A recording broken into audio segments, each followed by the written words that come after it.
Of the dozens and dozens of stories I've already covered on this channel so far, today's one is going to be easily ranking in the top 5 most haunting cases of mistaken identity I've ever told. There are no graphic images or videos in this one, but the events that are in the heart of this story, well, particularly the ending, are deeply unsettling, so proceed with caution. But now, let's dive in.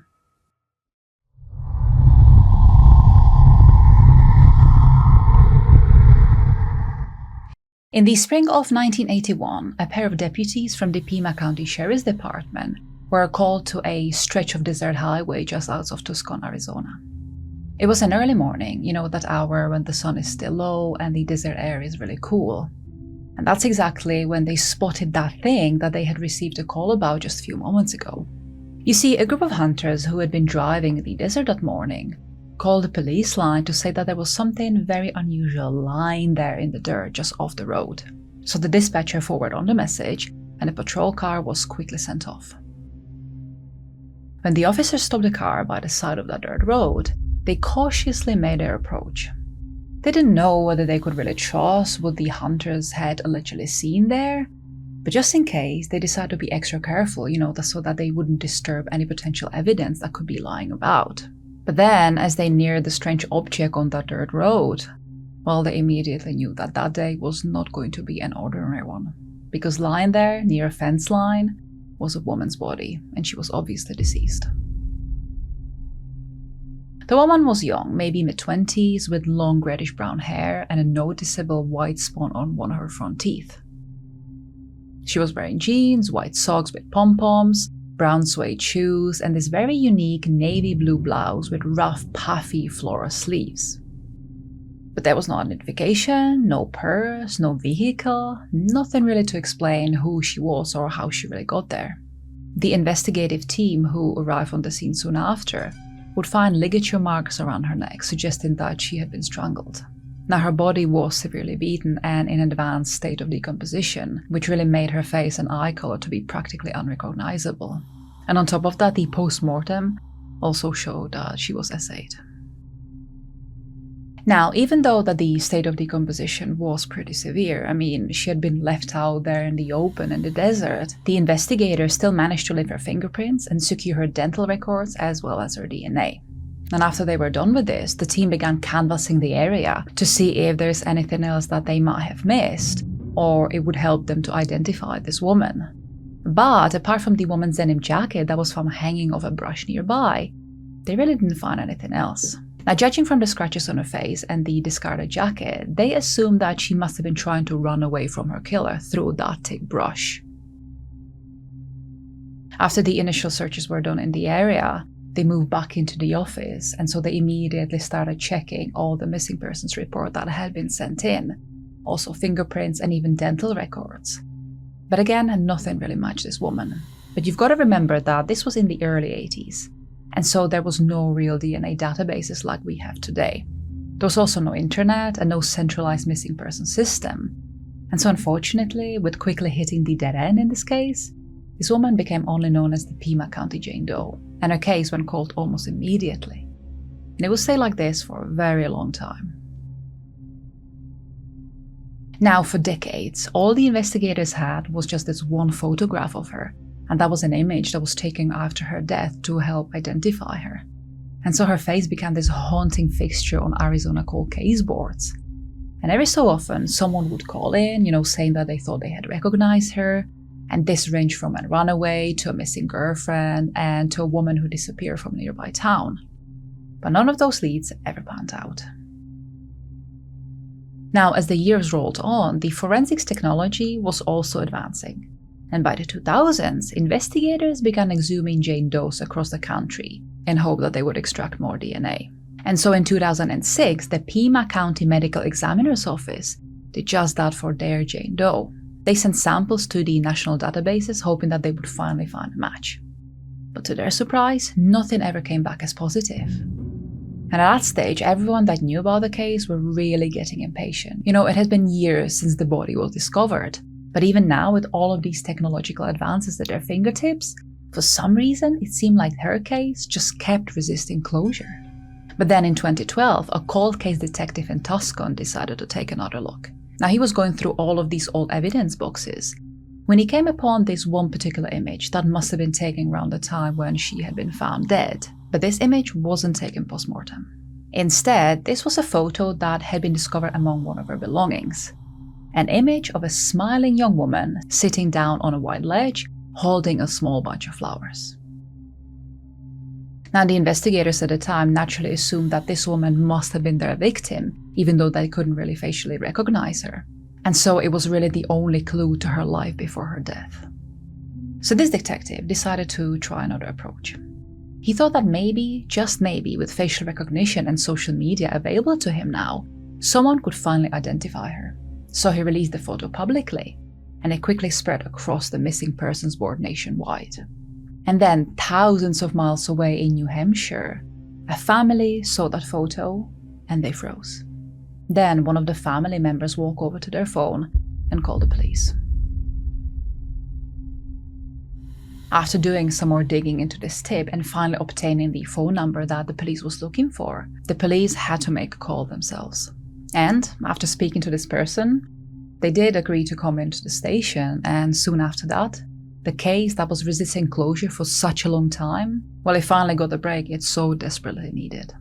It would turn out that that image circulated in public did get recognized, and the person who did notified the police of whom the woman could have been related to. Then the investigators did their own research and came to the same conclusion, and so they obtained the person's phone number and told him that they believed that they had finally found his long-lost sister.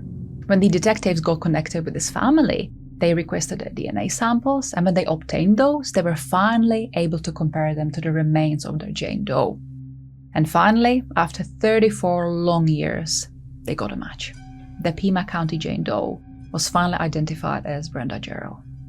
And it was her brother, Bill Gerow Jr., who received that phone call telling him to come in to submit the DNA sample because his sister might have been finally found. Brenda had grown up in Marlborough, New Hampshire. She was bright, creative, and loved animals.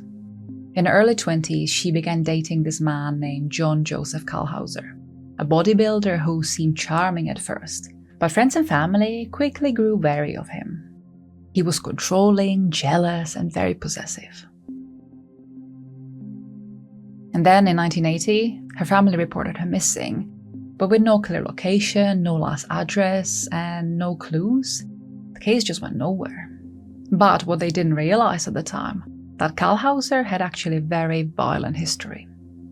When he was just 17 years old, he shot and killed a 52-year-old man named Paul Chapman in Massachusetts, to which he then pled guilty and was charged with manslaughter.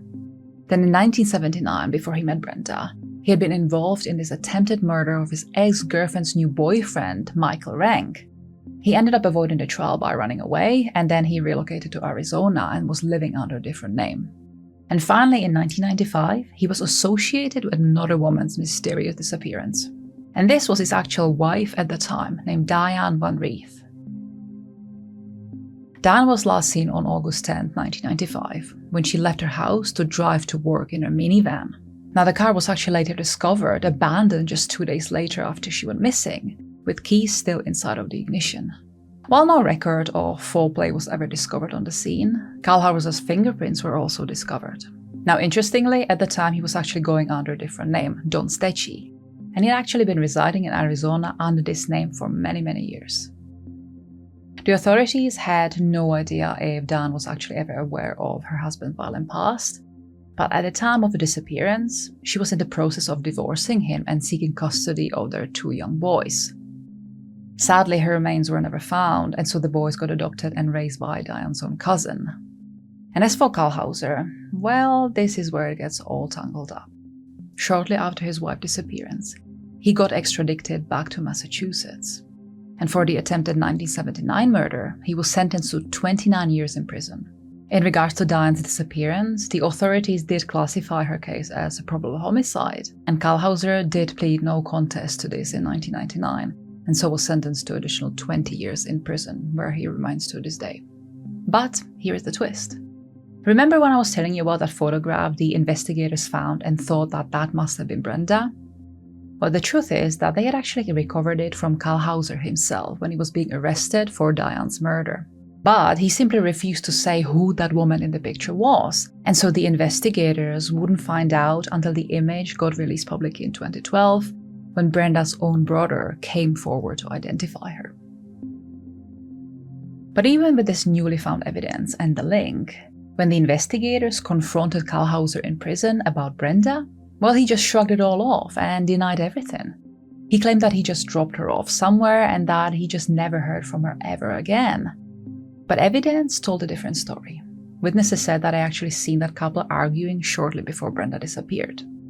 And one friend recalled Brenda even telling them that she actually wanted to leave Kalhauser, and that's because she was really scared of him. On top of this, the timing of when the Pima County Jane Doe was found, well, it lined up almost perfectly with Brenda's sudden disappearance. While the prosecutors never really formally charged Kalhauser in Brenda's death, because they actually claimed that there was a lack of direct physical evidence, the investigators have no doubt that he actually did kill her. But apart from Kalhauser, there's actually another name that has been linked to Brenda's death.